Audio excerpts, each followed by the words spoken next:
Hi friend, কেমন আছো সবাই? আশা করি সবাই ভালো আছো। আমার চ্যানেলে তোমাদের সবাইকে স্বাগত। আজ আমি তোমাদের সামনে নিয়ে চলে এসেছি ডিম আলু পোস্ত। এই ডিম আলু পোস্ত তৈরি করতে প্রথমে 1 চামচ চালমগজ, 1 চামচ পোস্ত ও 5টা কাজু বাদাম দিয়ে দিচ্ছি। 4টে কাঁচা লঙ্কা মাঝখান থেকে ভেঙে দিয়ে দিয়েছি। এবারে 2-3 টুকরো আদা ও 1 কোয়া রসুন দিয়ে দিলাম। দিয়ে অল্প পরিমাণে জল দিয়ে দিলাম। দিয়ে 2টো টমেটো দিয়ে দিচ্ছি। দিয়ে এটাকে একটা ভালো করে পেস্ট করে নেব। পেস্ট করে নেওয়া হয়ে গেছে। এবারে কড়াইতে ডিম আলু সিদ্ধ করতে দিয়েছি। ডিম আলু সিদ্ধ হয়ে গেছে। এবার কড়াইতে তেল দিয়ে দেবো। তেল দিয়ে এটা ভালো করে তেলটা গরম হতে দেবো।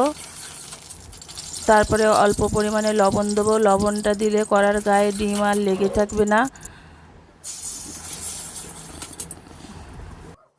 ডিমগুলো সব দিয়ে দেব। দিয়ে ডিমগুলো একটু ভালো করে ভাজা করে নেব। ডিম বেশি ভাজলে ডিমের টেস্ট চলে যায়, ওই জন্য হালকা করে ভেজে নিয়েছি। এবার ওই কড়াইতে আরও 2 টেবিল চামচ তেল দিয়েছি। গোটা এলাচ, লবঙ্গ, দারুচিনির ফোড়ন দিয়ে দিয়েছি। এবারে একটা কুচানো পেঁয়াজ দিয়ে দিলাম।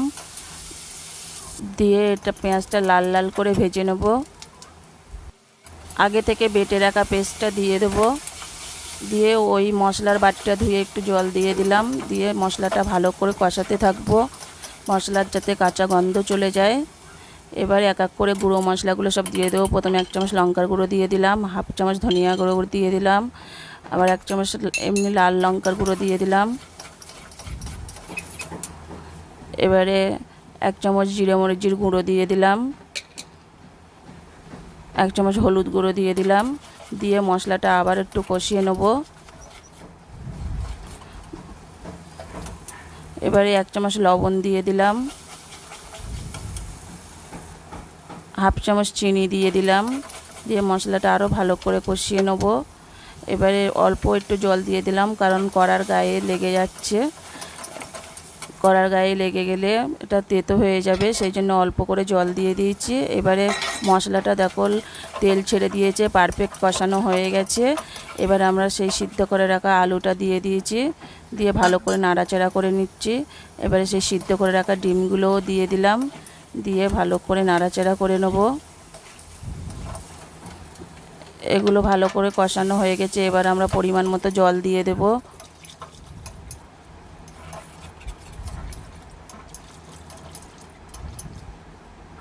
জল দেওয়া হয়ে গেছে। এবারে একটা ঢাকনা দিয়ে 10 মিনিটের জন্য সিদ্ধ করতে দেবো। 10 মিনিট হয়ে গেছে।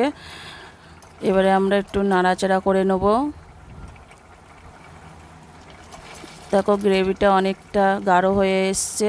এবারে 1/2 চামচ গরম মশলার গুঁড়ো দিয়ে দিলাম। দিয়ে আরও 2 মিনিট ফোটাতে থাকবো।